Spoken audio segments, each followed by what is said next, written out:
esta manera la juventud de la Iglesia de Dios pueda perseverar en el camino del Señor y no sufra las consecuencias de su alejamiento y del apartamiento del camino de Dios. Hoy, amados hermanos, es importante entender que se nos han transmitido mensajes muy vastos, para que de esta manera nosotros no solamente encontremos un estilo de vida diferente al mundo, sino que a través de ese estilo de vida logremos hacer nuestra la salvación, la vida eterna. Porque quiero pensar que todos ustedes que están en este momento aquí no vienen nada más para aprender a vivir una vida distinta al mundo, sino que también desean alcanzar un lugar en el reino de Dios. Y eso debe ser, amados hermanos, lo que nos debe mover. Ese debe ser un motivo suficiente para esforzarnos, porque la vida en Cristo, la vida cristiana no se puede vivir así de manera holgada, de manera tranquila. Para vivir la vida en Cristo necesitamos un esfuerzo. El mismo apóstol Pablo expresaba y decía: antes hiero mi cuerpo y lo pongo en servidumbre. Pues esto quiere decir que para poder lograr nosotros vivir una vida plena delante de nuestro Dios y alcanzar la vida eterna, se necesita un esfuerzo constante, aún, dice Pablo, hiriendo nuestro cuerpo y poniéndolo en servidumbre. Porque si en realidad las palabras también del apóstol Pedro que dice: el justo con dificultad se salva, eso quiere decir que sí es un poco complicado lograr la salvación y entrar a la vida eterna, porque la puerta es estrecha y por lo tanto necesitamos nosotros porfiar, hacer un sacrificio. Si nosotros tratamos de lograr la vida eterna como yendo por una calzada, relajados, muy tranquilos, hermanos, difícilmente va a ser posible. Tenemos que ir haciendo un esfuerzo, tenemos que ir al pendiente de las acechanzas del enemigo, porque en el trayecto a la salvación hay muchas cosas que nos pueden distraer y alejar del camino de Dios. Quiero invitarles a que ocupen su lugar. Vamos a considerar un poco la palabra de nuestro Dios.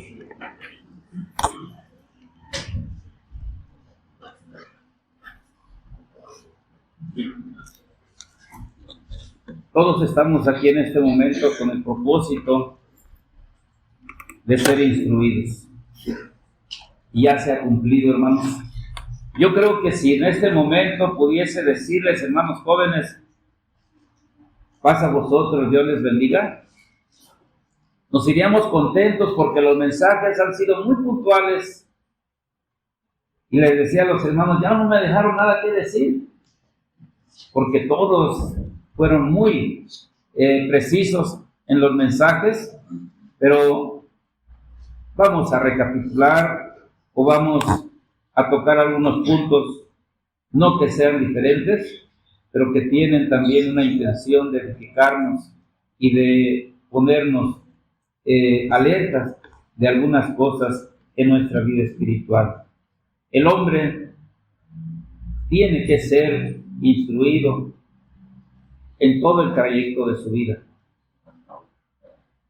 De no ser así, el hombre tiende a corromperse. Esa es una realidad, amados hermanos. Es importante entender que desde cuando estamos pequeños, desde cuando estamos en el vientre de la madre, comienza nuestra instrucción. Se ha llegado a entender que desde el vientre de la madre, ese feto percibe si es aceptado o rechazado. Me acuerdo que en una ocasión, en una situación, la esposa de mi hermano Pedro estaba a punto de dar a luz. Y la niña, la primer niña que le hace, se puso en una situación complicada, en una posición complicada. Y se acerca Pedro y le dice: Lea, ya te habías de acomodar, mi niña, porque ya estás a punto de nacer. ¿Y qué sucedió, hermano Pedro? No duró ni media hora. En ese momento, hermanos, en menos de media hora, esa criatura se acomodó y nació. Curiosamente, se queda uno sorprendido y dice uno: bueno, es el poder de Dios.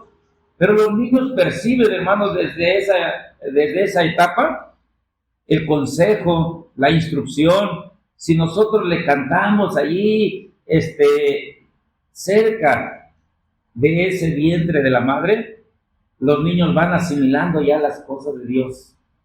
En el paso del tiempo, los niños van creciendo 1 año, 2, 3 años, y siguen necesitando de la instrucción. Llegamos a la edad de la juventud y la instrucción la seguimos necesitando. Llegamos a la edad adulta y seguimos necesitando ser instruidos. Llegamos a la vejez y aún en la vejez también hay cosas por aprender.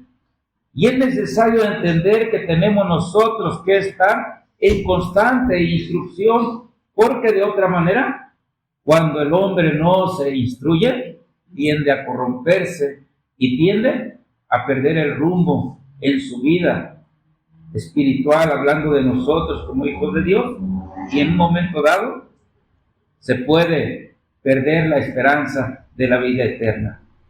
Hemos visto, amados hermanos, ancianos que se han alejado de las cosas de Dios. Sí, hermanos.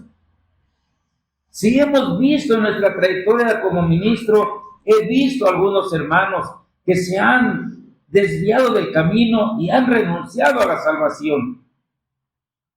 El diablo no descansa, hermanos.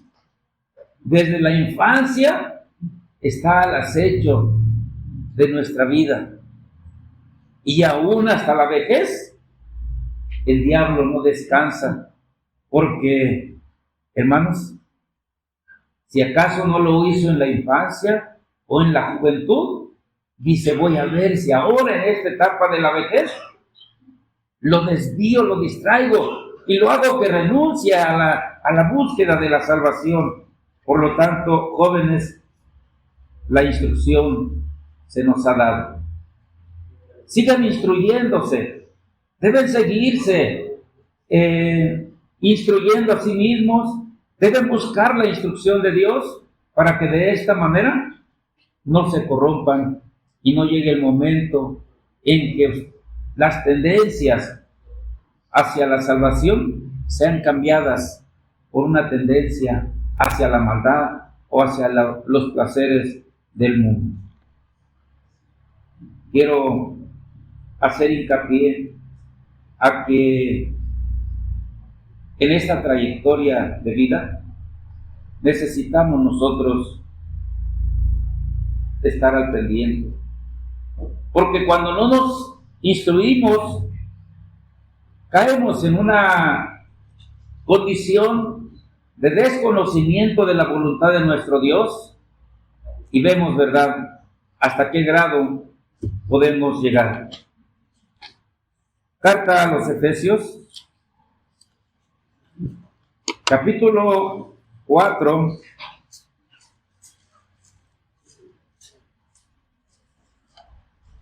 versículo 17 a 19. Esto pues digo y requiero en el Señor, que no andéis más como los otros gentiles que andan en la vanidad de su sentido, teniendo el entendimiento entenebrecido, ajeno de la vida de Dios por la ignorancia que en ellos hay, por la dureza de su corazón, los cuales después que perdieron el sentido de la conciencia, se entregaron a la desvergüenza para cometer con avidez toda suerte de impureza. Hermanos, aquí habla de 3 puntos muy críticos a los cuales llega el gentil por desconocer la voluntad de Dios, por no querer tener a Dios en su noticia, porque no se instruyen, no se retroalimentan en su fe, y por lo tanto estos 3 puntos críticos se hacen manifiestos, y dice allí que andan en la vanidad de su sentir. El otro punto, tienen el entendimiento entenebrecido. El otro, perdieron el sentido de la conciencia. Vemos, ¿verdad?, la vanidad del sentido. Es decir, el gentil solamente busca los placeres carnales, lo que es agradable a su vista, lo que es satisfactorio a su carne, y propiamente en esa condición no tiene ojos para mirar los caminos de Dios. Tiene el entendimiento entenebrecido, es decir, está cegado, no alcanza a entender los designios de Dios, no puede ahora sí cambiar sus ideas, porque ya no tiene razonamiento ni entendimiento, por cuanto se ha entenebrecido en su interior. Pierden el sentido de la conciencia, es decir, es lo mismo para ellos. Desde hacer una pequeña acción denigrante, de hacer una acción más grande denigrante. No hay conciencia. Si ofenden, si agreden, si matan, si roban, si adulteran, si se pervierten, si se corrompen, no hay sentido de la conciencia, y por lo tanto les da igual una cosa como la otra. Ahora, podemos ver, amados hermanos, que a esto se llega cuando dejamos de instruirnos y cuando dejamos de seguir los lineamientos que nuestro Dios nos ha mostrado. No estamos exentos nosotros de caer en una situación, porque la palabra de Dios nos muestra también que dentro de esta vida cristiana, todo árbol que no da fruto es cortado y echado al fuego y arde. Entonces es necesario entender que como cristianos estamos nosotros expuestos también en un momento dado a caer, amados hermanos, en una situación como la de los gentiles. Vanidad del sentido. Las fotografías que nuestro hermano Joel puso en su exposición revelan, hermanos, que nuestra tendencia es también a la vanidad. Entre un bochito y un carro, un BMW, pues prefiero el BMW. Entre una casa, una residencia y una casita modesta, pues prefiero la residencia con alberca y toda la cosa. Eso demuestra que tenemos cierta tendencia hacia la vanidad, hacia las comodidades de esta vida. Y esto quiere decir que en un cierto modo podemos también, si descuidamos, irnos en ese camino sobre la vanidad del sentido. Y aún estando dentro de la iglesia, se pueden manifestar, amados hermanos, algunas situaciones de estas, también del entendimiento entenebrecido. El pueblo de Israel era reconvenido por nuestro Dios y no habían servido a Dios como Dios les había indicado. ¿Qué les dijo Dios? Amarás al Señor con todo tu corazón, con toda tu alma y con todas tus fuerzas. Israel no lo hizo así. No cumplió esa ordenanza de Dios o ese pedimento de Dios, y fue descuidando su vida al grado que perdió el sentido de la conciencia. El entendimiento entenebrecido se posesionó en ellos. Por eso Cristo, cuando les anunciaba el mensaje, decía del pueblo de Israel: este pueblo de labios me honra, mas su corazón lejos está de mí. Sí, hermanos. Y podemos ver que en Malaquías capítulo 3, Vemos a un pueblo de Israel que ya no podía discernir las cosas, ya no podía contemplar las fallas en su vida espiritual. Y dice, ¿verdad? 3, versículo 8. ¿Robará el hombre a Dios? Pues vosotros me habéis robado. Y dijisteis, ¿en qué te hemos robado? Los diezmos y las primicias. Hermanos, ¿cómo es verdad que cuando nosotros comenzamos a consentir algunas acciones mínimas en nuestra vida, el pecado, hermanos, no queda allí en un errorcito sencillo, en una falta mínima? El pecado es progresivo en nuestra vida. Es como la adicción de las drogas, del alcohol. Sí, todo comienza con el primer cigarrillo, con la primera dosis de droga, y después, hermanos, vienen mayores circunstancias hasta el grado que la persona se vuelve completamente dependiente de aquella sustancia. Todo comenzó con una cerveza. A mí me invitaron una cerveza también. A mí me invitaron un cigarrillo. A mí me invitaron a un baile. Pero no. Dios me ayudó. Y no caí en esas invitaciones.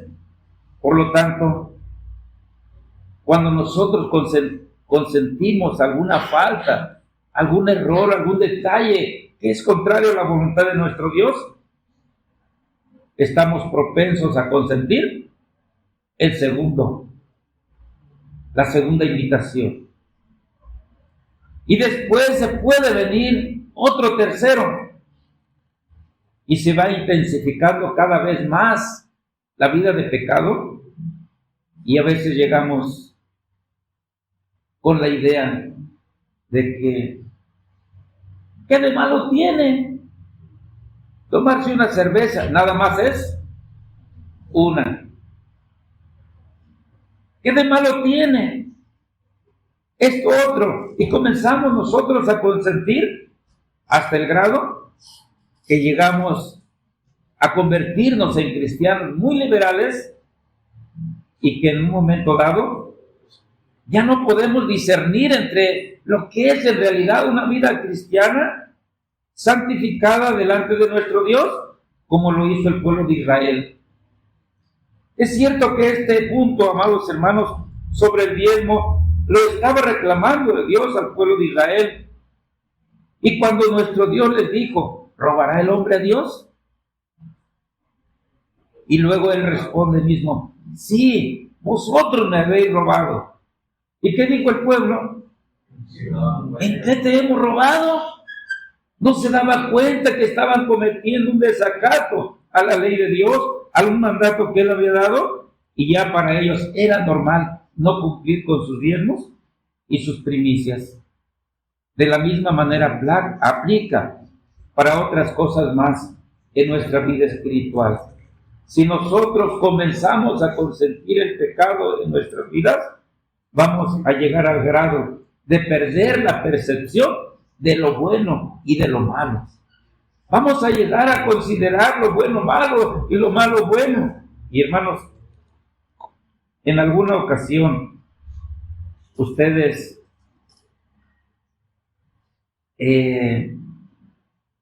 han visto y llega uno a perder el sentido del olfato. Les voy a poner un ejemplo. Yo llego del trabajo, bien sudado, pues mugroso porque me dedico a la construcción. Y hermanos, ya no se percibe el olor de la mugre o del sudor. Pero llega el momento cuando me baño y agarro la ropa, hermanos. Y en algunas ocasiones, por curiosidad, la llevo a oler. Híjole, terrible, hermanos. Sí, entonces, ¿qué pasa, amados hermanos? Esto nos ilustra que cuando nosotros nos comenzamos a contaminar con acciones de maldad, llega el momento que perdemos el sentido del olfato espiritual, porque ya todo nos da igual. Nos da lo mismo ir a la iglesia todo el sábado, como ir nada más un ratito. Nos da lo mismo hacer oración a la hora de los alimentos, a la hora de acostarnos a dormir o despertar, como no hacerlo. Perdemos, amados hermanos, el olfato espiritual como para poder detectar lo que es malo y lo que es bueno, también identificarlo y siempre elegir hacia lo bueno. Por lo tanto, no fue el único caso este. Podemos ver, ¿verdad?, que cuando el caso de Jonás, que fue enviado a Nínive, en su capítulo 4, nuestro Dios le dice a Jonás, y no tendré, versículo 11, 4:11, y no tendré yo piedad de Nínive, aquella gran ciudad, donde hay más de 120,000 personas que no conocen su mano derecha ni su mano izquierda, y muchos animales. Nínive había sido sobre ella sentenciada una destrucción. Y fue enviado Jonás a predicarles. Y a causa de la predicación, es decir, de la segunda vez ya que fue, o que fue enviado, Dios tuvo misericordia de Nínive y no los destruyó. ¿Cómo era Nínive, hermanos? Dice que era una ciudad muy grande. 120,000 personas era bastante. Para aquel tiempo, podríamos decir así, era una ciudad muy grande. ¿Pero qué pasaba con las personas? No conocían su mano derecha ni su mano izquierda. En otras palabras, no tenían la capacidad de discernir entre el bien y el mal. Era lo mismo para ellos. No había la capacidad de discernimiento porque habían perdido el sentido de la conciencia, y ojalá que esta situación no llegue, amados hermanos, a darse en cada uno de nosotros, como para que vivamos una vida muy relajada en donde nosotros ya consideremos normal ir mediodía al culto del sábado, como para que nosotros no demos diezmos, no demos ofrendas, como para que nosotros no hagamos oración, para que nosotros no escudriñemos la palabra de Dios, como para que nosotros no asistamos constantemente a la iglesia. No nos dejemos envolver, no dejemos que se opaque ese olfato en donde tenemos la capacidad para percibir lo malo que a veces acecha nuestra vida y poder de esta manera rechazarlo y darle cabida a lo que es bueno delante de nuestro Dios. Esta situación se vivió en el pueblo de Israel, en el pueblo de Nínive, y vemos también en el pueblo antediluviano, en Sodoma y Gomorra, también se llegó a dar toda esta situación. ¿Por qué, hermanos? Porque dejaron de instruirse en las cosas de nuestro Dios y dejaron a un lado los principios que les marcaban el camino recto y de justicia de parte de nuestro Dios. ¿Por qué sucede esto? Bueno, hermanos, porque a veces no llegamos a valorar lo que es más por lo que es menos. Porque a veces nos distraemos, nos cautiva el placer mundano y comenzamos nosotros a darle oído y a prestar atención al llamado que el mundo nos hace de manera constante. Por lo tanto, es importante que nosotros no caigamos en la liberalidad. Un poco de levadura leuda toda la masa. No debemos caer en una vida permisiva. No debemos de dejar que el pecado nos envuelva, porque en el momento que el pecado nos envuelva, va a hacer de nosotros personas que de continuo, como lo hacía la generación antediluviana, su pensamiento sea de continuo solamente el mal. ¿Y saben qué? No es necesario irnos al mundo para vivir en una condición de conciencia, como la menciona ahí, cauterizada, que hayamos perdido el sentido de la conciencia. Aún aquí dentro de la iglesia podemos estar dentro de esos que en un momento dado caigamos en una conciencia cauterizada. ¿Por qué? Porque si se fijan en la parábola de las 10 vírgenes, se habla de dos tipos de mujeres que estaban en espera del Señor. Unas vírgenes prudentes y otras fatuas. Y no estamos hablando en la iglesia de Dios o el ministerio, nunca ha dicho que las fatuas sean las del mundo, ¿verdad, hermanos? No. Las fatuas están también dentro de la iglesia de Dios. La palabra de Dios nos habla de ellas y dice que las dos tenían la palabra de Dios, porque tenían sus lámparas. Esa lámpara es el conocimiento de la palabra de Dios, pero la diferencia entre ellas era que unas tenían sus lámparas con aceite y las otras tenían solamente sus lámparas. ¿Quiénes pudieron entrar a las bodas del Cordero? Las prudentes, porque cuando vino el esposo, inmediatamente aderezaron sus lámparas y entraron con él a las bodas. Las otras no podían esperar al esposo con las puras lámparas apagadas. Tenían que tener aceite para que de esta manera se presentaran con el Señor. Y no sabían, y sí sabían que si ellas se presentaban con la lámpara apagada, definitivamente iban a ser rechazadas. Pidieron a las otras: danos de vuestro aceite, porque vuestra lámpara se apaga. Y dijeron: no, mejor vayan a comprar con los que venden, para que no les vaya a faltar a ustedes ni a nosotros. Y mientras iban, la puerta se cerró, y las que estaban apercibidas entraron, pero las otras ya no. Regresaron, supuestamente con aceite en sus lámparas, pero la puerta ya estaba cerrada. Tocaron la puerta, pero no se les abrió. ¿Por qué? Dijo el Señor: velad, porque no sabéis el día ni la hora en que el Hijo del Hombre ha de venir. Lo siento, no las conozco. Por lo tanto, nosotros debemos tener ese criterio para poder nosotros determinar y analizarnos y ver de qué lado voy a estar, del derecho o del izquierdo, entre las fatuas o entre las prudentes, porque ahorita tenemos la oportunidad de corregir.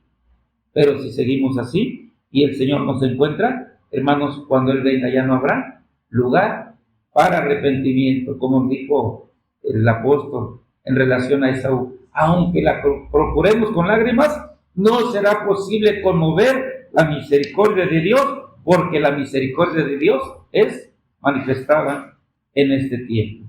Hermanos, pónganse de pie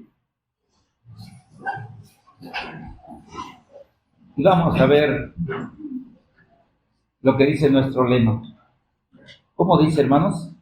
Enséñame tú lo que yo no veo. Gracias, hermanos. Enséñame tú lo que yo no veo. Esta expresión, amados hermanos, puede tener dos vertientes o dos perspectivas. Por ejemplo, el joven rico se allegó ante el Señor Jesucristo y le dijo: Maestro bueno, ¿qué bien haré para obtener la vida eterna? Y le dijo el Señor Jesucristo: guarda los mandamientos. ¿Y qué dijo el joven?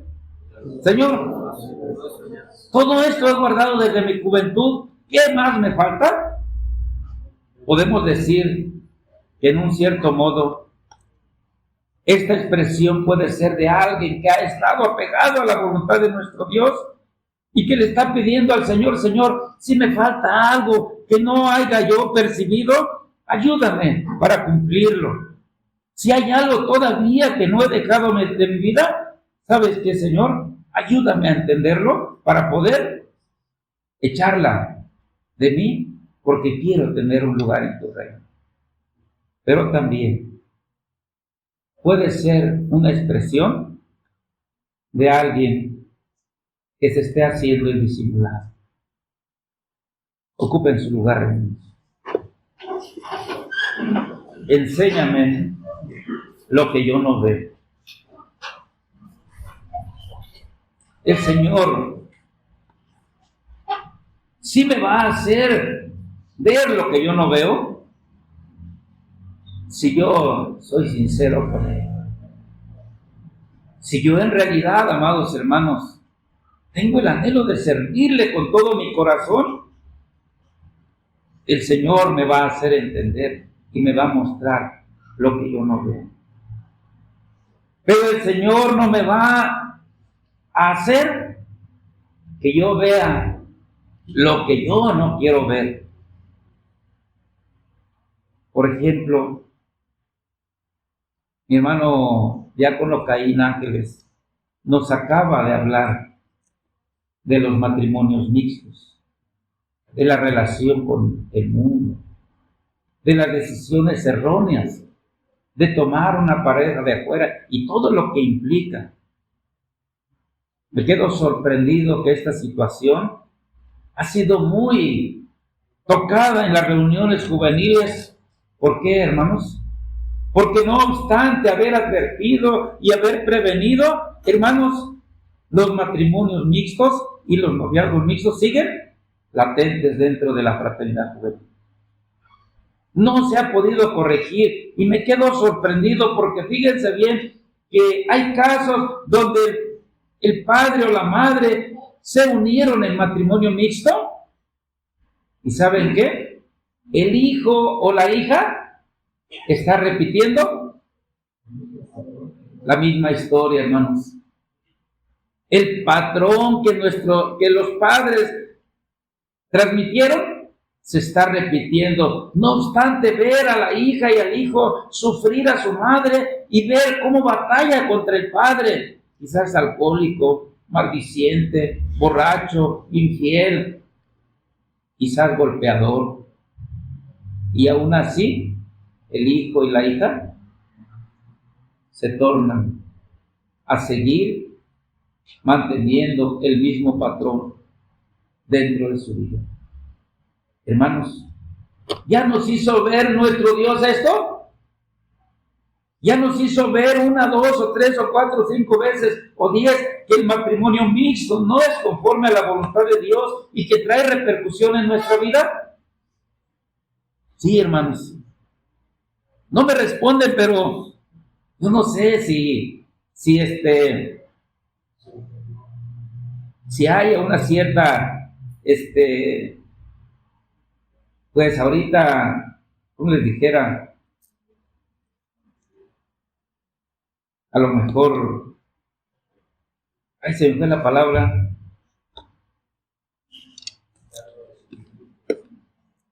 decir que nos haya impactado esto, porque sí me quedo sorprendido de que hay casos en donde los hijos siguen repitiendo la misma historia.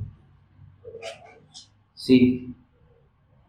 O puede ser, ¿verdad?, que alguna otra cosa esté sucediendo, pero hermanos, si el Señor ya me ha dicho lo que tengo que hacer y yo me estoy haciendo al que no lo veo, al que no me he dado cuenta, entonces Dios no le va a hacer ver nada, porque usted está con los ojos cerrados. Cuando alguien está dormido, es fácil despertarlo, hermanos. Pero cuando alguien se está haciendo el dormido, no lo podemos despertar nunca. Porque está haciéndose al dormido nada más. Entonces, ya se nos han hecho ver muchas cosas. Y ahora decimos, Señor, enséñame lo que yo no veo. Yo les diría, amados hermanos jóvenes, hay que comenzar a trabajar en lo que sí vemos. Y en el momento que nosotros comencemos a trabajar en lo que sí vemos, si Dios me dice, guarda el sábado, y no lo estoy guardando, me voy a aplicar. Voy a guardarlo conforme Dios me lo está pidiendo, porque esto va a traer bendición y esto me va a ayudar en mi vida espiritual. Si el Señor me dice que me aleje del mundo y sus placeres, sus concupiscencias, lo voy a hacer. Si el Señor me dice que estudie la palabra de Dios, lo voy a hacer. Si el Señor me dice que haga oración, que asista a la iglesia, que trabaje mis dones, lo voy a hacer. ¿Y saben qué? Yo he pensado en alguna perfección personal, que a Dios no necesitamos ni pedirle nada. Porque desde el momento que Él ve nuestra actitud y nuestro deseo y nuestro anhelo y nuestro comportamiento, Él actúa en consecuencia. Cristo lo dijo, busca el reino de Dios y su justicia y lo demás viene por añadidura. Entonces, hermanos, ¿qué pide de ti Jehová? Todo lo bueno, hacer juicio, amar misericordia y humillarte para andar con Jehová tu Dios. Pónganse de pie, hermanos, los que no son bautizados.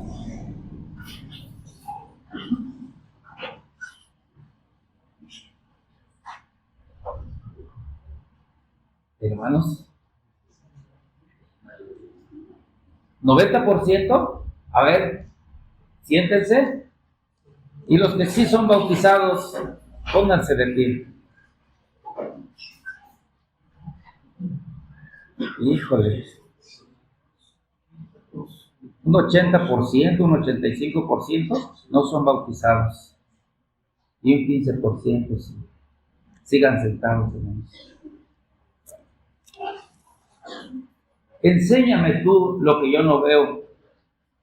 En este momento el Señor nos está diciendo, joven, ¿debes bautizar?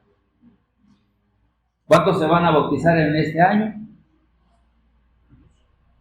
Hermana Susana, hermano José. Ahora sí me sorprendí, mi hermano José. Qué bueno. 2 nada más. Bueno, con uno solo, hermanos, ¿hay gozo? En el cielo. Y quiere decir que nos está faltando, amados hermanos, más conciencia. El sentido de la conciencia todavía, hermanos, está adormecida porque le estamos diciendo al Señor, enséñame tú lo que yo no veo. Y en este momento el Señor le está diciendo, hermano, joven, debes bautizarte. Y cuando no tenemos idea, el anhelo ni la intención de dar ese bautismo, quiere decir que nos estamos haciendo los disimulados.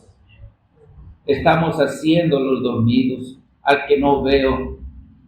Entonces, ya no queda de Dios, ya no queda de nosotros como ministros, porque nuestro Dios también nos dice que nos pone como atalayas. Dice que si tú previnieres a mi pueblo del peligro y el pueblo no se apercibiere, su sangre caerá sobre ellos. Pero si viniera el peligro y no les advirtieres, ellos perecerán por su pecado, pero su sangre la demandaré de ti. Así que, hermanos, la advertencia está dada. La instrucción se nos ha otorgado, entonces hay que hacer caso al llamado de Dios. Y quizás algunos no levantaron su mano, pero se lleven en su pensamiento la reflexión y puedan en un momento dado decir, yo también, hermano, te voy a bautizar.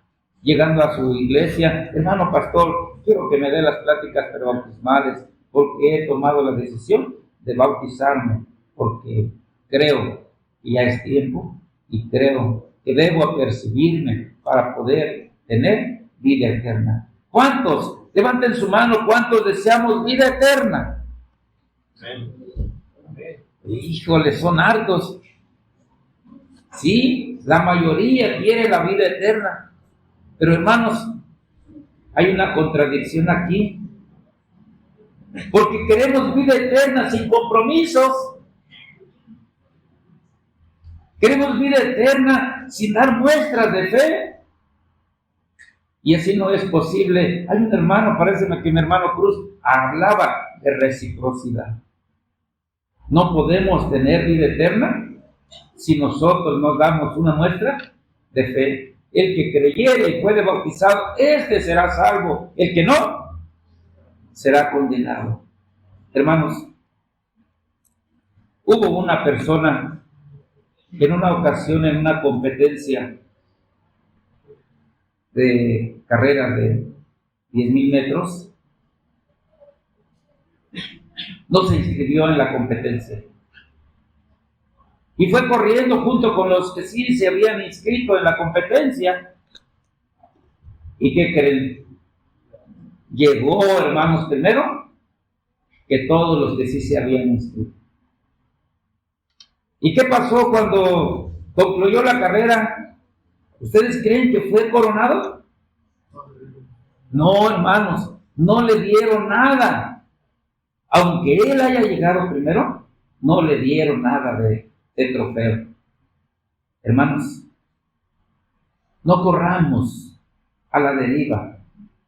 No corramos sin esperanza. El apóstol Pablo dice que tenemos que pelearle legítimamente, conforme a las reglas.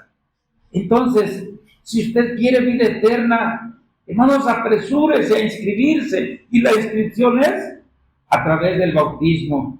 A partir de ahí comienza la búsqueda por la salvación. Ahorita usted está en gestación. Ahorita está usted en formación. Pero hermanos, los niños son engendrados, son concebidos en el vientre de la madre, y a los 9 meses el niño sale del vientre y es un ser independiente. Hermanos, será justo que tengamos ya pues una edad considerable. Fíjense que yo me bauticé a los 19 años. Mi esposa se bautizó a los 13 años. Sí. Se casó con un inconverso. Bueno, no era bautizado yo, pero ya estaba en la iglesia. Y hermano, me quedo sorprendido que ella a esa edad se haya bautizado. Pero mi esposa fue muy madura desde chica. Y yo he dicho siempre que cuando nosotros queremos servir a Dios, sabemos tomar decisiones adecuadas. Y cuando buscamos una relación con un hermano de la iglesia, quiere decir que nuestra intención es seguir en la iglesia. Y cuando nosotros no queremos seguir en la iglesia, pues tomamos uno de afuera. Entonces, las decisiones cuentan mucho. Si yo quiero vida eterna, pues tengo que bautizarme. Y el bautizarme, eso quiere decir que sí anhelo vida eterna y que estoy dispuesto a seguir el camino del Señor. Entonces, por lo tanto, hermanos, no nos contradizcamos a nosotros mismos. No caigamos en esa contradicción. Si en realidad anhelamos nuestra salvación, comprometámonos con nuestro Dios. Porque nuestro Dios, ¿recuerdan cuando Dios llamó a Abraham? Hay una parte que me llama la atención. Te engrandeceré y serás bendición. Hermanos, esa parte a mí me causa grande impacto en mi vida, porque en realidad cuando nosotros llegamos al camino de Dios y nos entregamos al Señor a través del bautismo, nuestro Dios nos da un reconocimiento como hijos e hijas. Entonces, Dios nos engrandece, porque el reino de nuestro Dios no será ocupado por cualquier clase de gente, sino con pura gente grande, hermanos. Y nos referimos a gente grande, no en tamaño físico, sino grandeza de fe, en grandeza de santidad, de obediencia, en grandeza de constancia, en grandeza de amor.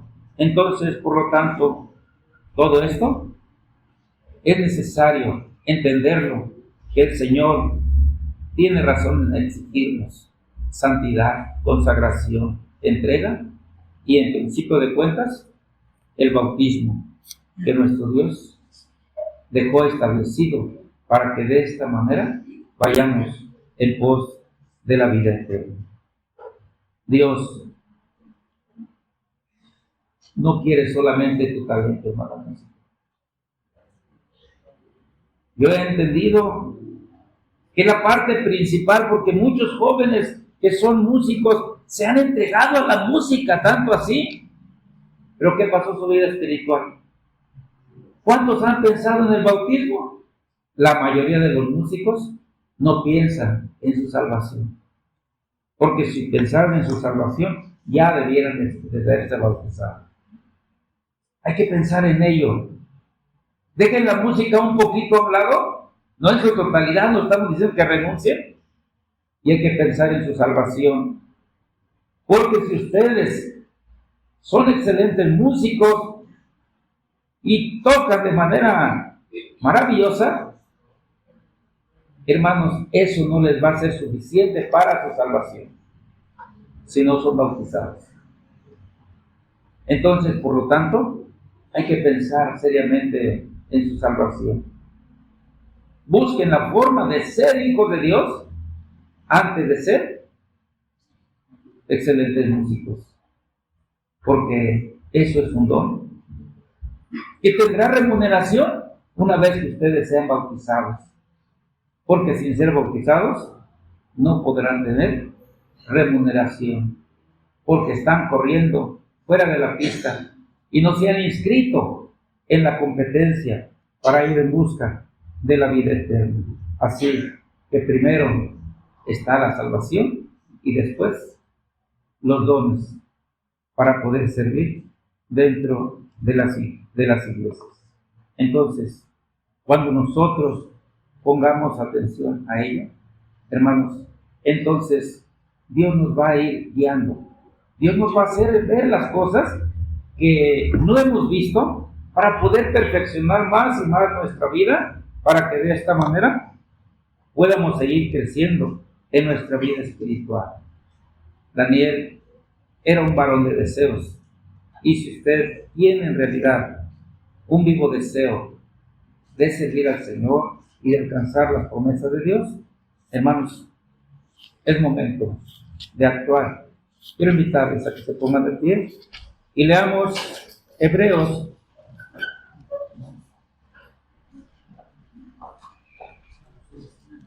capítulo 2.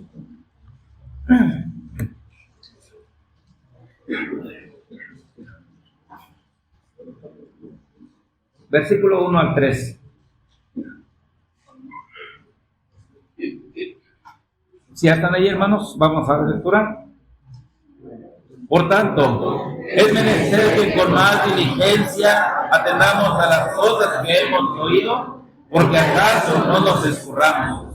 Porque si la palabra dicha por los ángeles fue firme, y toda rebelión y desobediencia recibió justa paga de retribución, ¿cómo escaparemos nosotros si tuviéramos en poco una salud tan grande, la cual, habiendo comenzado a ser publicada por el Señor, ha sido confirmada hasta nosotros por los que la oyeron?